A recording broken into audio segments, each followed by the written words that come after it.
I never saw myself as a vengeful man. For most of my life, I clung to the ideals of fairness, compassion, and forgiveness. I believed that empathy could mend most wounds, that people deserved the benefit of the doubt.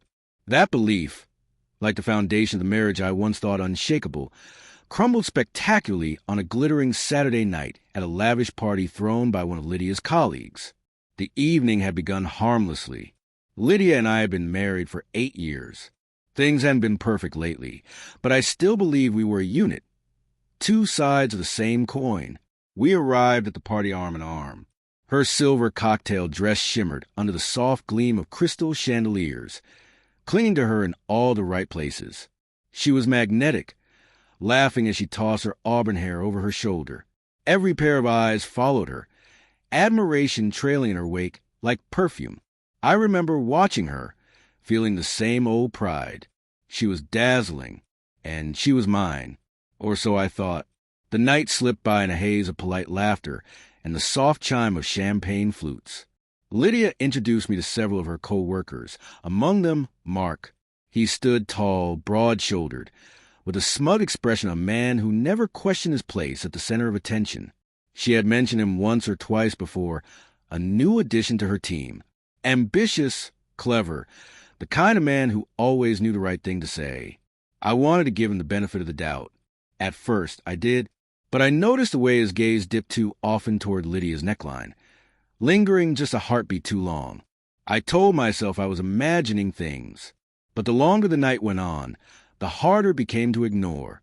Lydia and Mark kept gravitating toward each other, their conversations lingering long after others had moved on. Their laughter, hers light and melodic, his low and confident, rose above the background noise, a private duet masked by the din of a crowd. I stood at the edge of it all, clutching a drink, half listening to strangers while my eyes constantly found her. She was glowing in a way that had nothing to do with champagne. Something in the way she looked at him told me she wasn't just being friendly. Still, I told myself I was being paranoid. Jealousy wasn't attractive. Lydia loved me. We had history. We had a life. But then I saw it.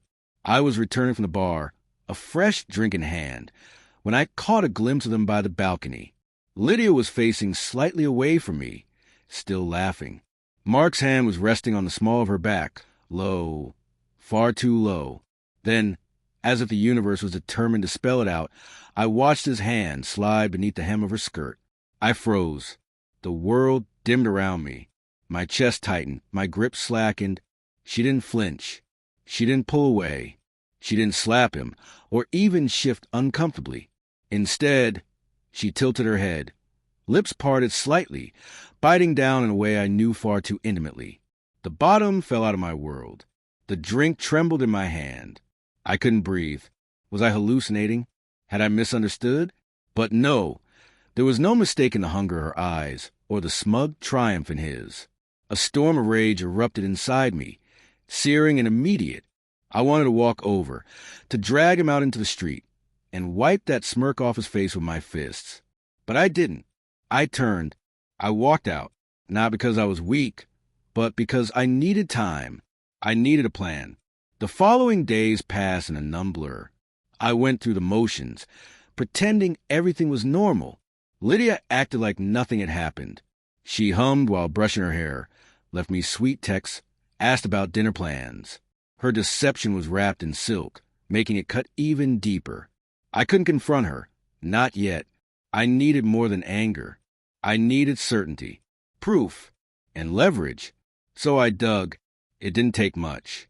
She was far less cautious than she thought. One evening, while she showered, I skimmed through her phone. The lock code was still our anniversary. Inside was a trove of flirtatious messages. Texts exchanged late into the night with Mark. Compliments. Inside jokes. Even a few blurry selfies, flirtatious in tone if not in content. It hadn't been one mistake. It had been going on for months. I swallowed the betrayal, let it simmer into something cold and calculating. That was when I remembered Mark was married too.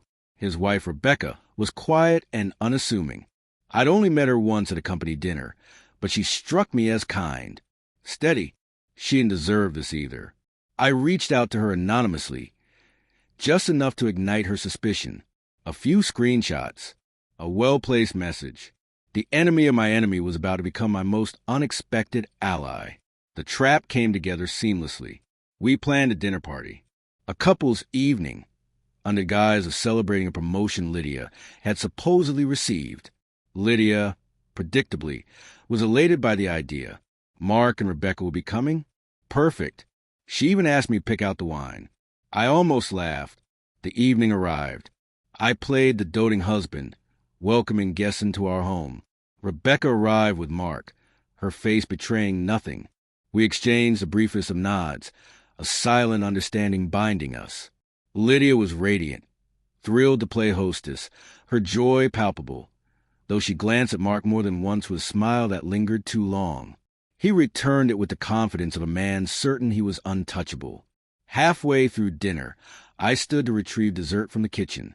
That was a signal. Rebecca followed moments later, while the two adulterers remained at the table, likely basking in their perceived invincibility. What they didn't know was that the room was wired. Cameras tucked behind decorative frames, microphones hidden in light fixtures. Every glance, every graze of the hand, every whispered word, all recorded with perfect clarity. Rebecca's idea, my execution. We returned with dessert, and I raised my glass in a cheerful toast. To trust and transparency, I said, the words slicing through the air. Lydia's smile faltered, but she lifted her glass. The tension was thick, but no one spoke. Then I placed my fork down. There's something I'd like to show everyone, I said casually, picking up a remote from beside my plate. The television flickered on, displaying a pause frame, grainy footage of the balcony at the party. Lydia and Mark, frozen in a moment that could not be misunderstood. Her face drained the color. "What is this?" she whispered. "Evidence," I replied. I hit play. The room fell into a stunned silence as the footage played. Everything laid bare. No room for denial. Rebecca didn't blink. Her eyes remained fixed on her husband as the truth unfurled. Mark's confidence vanished. He shrank in his seat, the smirk replaced by pale defeat. Lydia turned to me, tearful.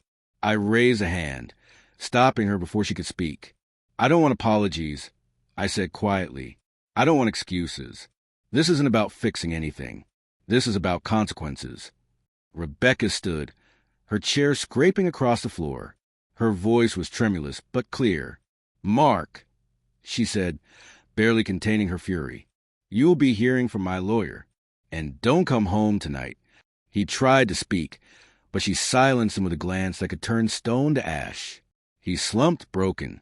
Lydia sobbed, tried to reach for my hand, promising it was meaningless, a mistake.